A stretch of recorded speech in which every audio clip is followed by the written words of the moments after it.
The 8th-ranked LSU Tigers will take on the Texas A&M Aggies from College Station. This will be 7:30 Eastern time on ABC. LSU leads the all-time series here, 36-23-3, with the first meeting coming all the way back in 1899. Now, A&M in Kyle Field has been much better. They are 10-4-1, including winning the last 3 games in College Station. Couple questions in the game. Number 1. Will LSU take some pressure off the passing game by running the football? It's no secret what LSU does best. They have great quarterback in Garrett Nusmeier. They have elite weapons on the perimeter. They have a really good offensive line when it comes to pass protection. But what they haven't done a great job of is run the ball consistently. They haven't even really tried it, to be honest with you. They've run the ball on just 39% of their offensive snaps. That is 115th in the sport. They also, at just 28 attempts per game, is the lowest in the SEC. So they've been really up and down. Now, they are not without talent at running back. They have good, solid running back contributions. Problem is, he's a freshman. Caden Durham, he ran for 101 against Arkansas, did have 3 touchdowns, did have some big moments against South Alabama, had a big moment against South Carolina a few weeks ago, but he hasn't been as much a part of the offense at times this year. He's kind of disappeared at times. Well, the Aggies, they've allowed one player to rush for multiple touchdowns in the last 2 seasons, and that was Quinshon Judkins. So can LSU run the football against a really stout front? That'll be a fascinating conversation to have. Question 2, if they can't run it, will they win some one-on-ones? Now, we know about Kyron Lacey and how often he gets targeted. The guy's amazing. Won the game against Ole Miss, has constantly stepped up to the task over and over and over again this year. He'll be working against Will Lee in press coverage.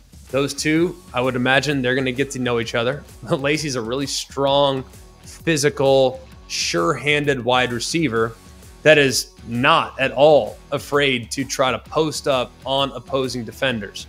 The one guy that I think is consistently being underrated is Aaron Anderson.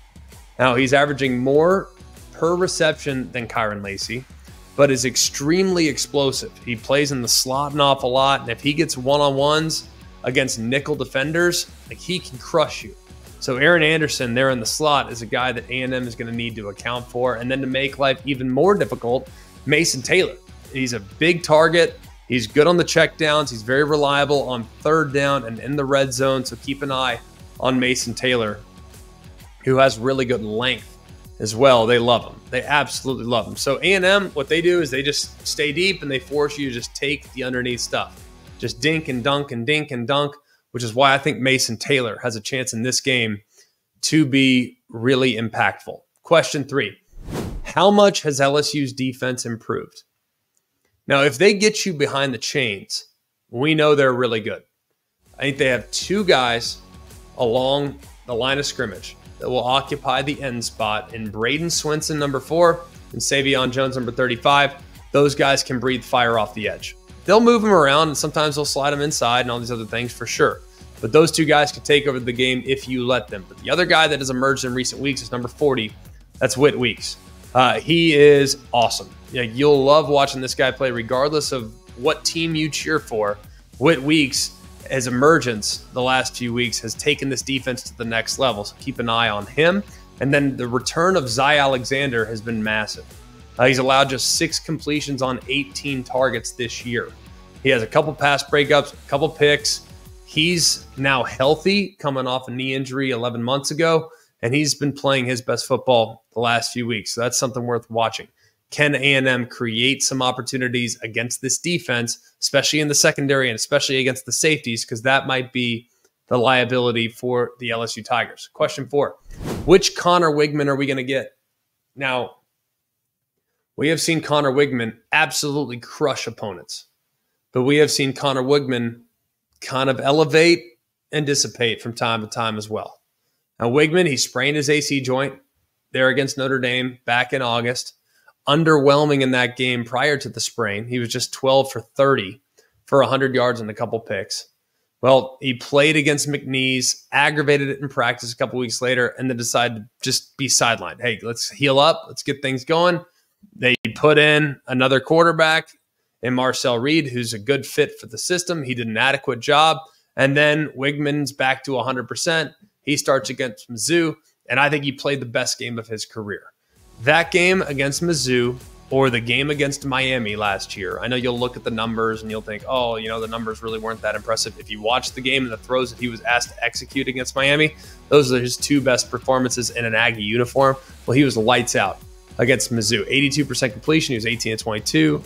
Went for 276. Also added a few plays with his legs, had 5 carries for over 30 yards, and kind of allowing A&M to just cruise to a very easy 41-10 victory. And then you come back the following week against Mississippi State. He's 15-25, 217, and a couple picks.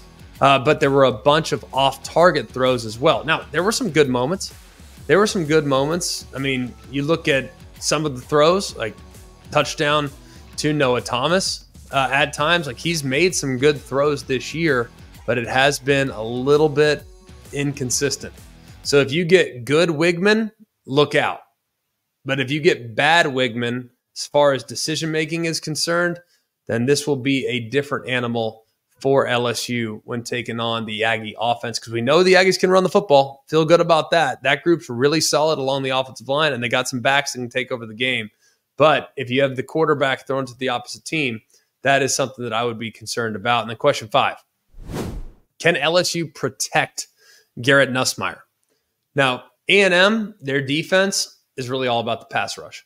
I mean, that's what they do best. That's why they play too high shell. That's why they don't let anything behind them, because they believe that if they just make you stay patient, their defensive line is eventually going to sack you, create a negative play. Next thing you know, you're off schedule, and then their antenna's up and they're coming after you. So they're not a team that's going to blitz you a lot. They're not a team that's going to try to do a lot of exotics. They're just going to line up and they're going to rush the quarterback. And if you look at the offensive line for LSU, there's a lot of teams that have tried to attack the right side. And because the left side is locked down. Dellinger at guard, Will Campbell at tackle, the left side's locked down. So you'll attack the center and you'll attack the right side. That's how people have been going about attacking LSU the last few weeks. So Nick Scorton, Shamar Stewart, Shamar Turner, all those guys, big point of emphasis for them to frustrate Garrett Nusmeier and to create some pressures there right up the middle so that things get uncomfortable for the outstanding quarterback. And then finally, the last question we'll ask here, who will draw first blood?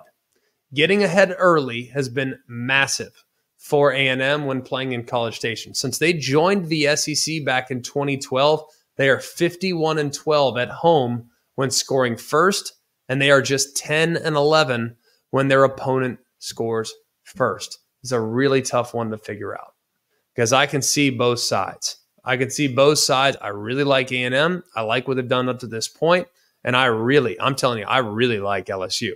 I'm taking the Tigers. I think they'll go to College Station. Garrett Nusmeier on the passing attack continues to be outstanding. I think he'll be smart with the football, and at this point, I just don't know what I'm going to get from the A&M passing attack, which will allow LSU to sell out against the run, and I'm not confident at this point that A&M will be able to take advantage of a secondary that at times has been a little up and down. Give me the Tigers and what I think has a chance to be kind of a low-scoring, grinded-out type of affair.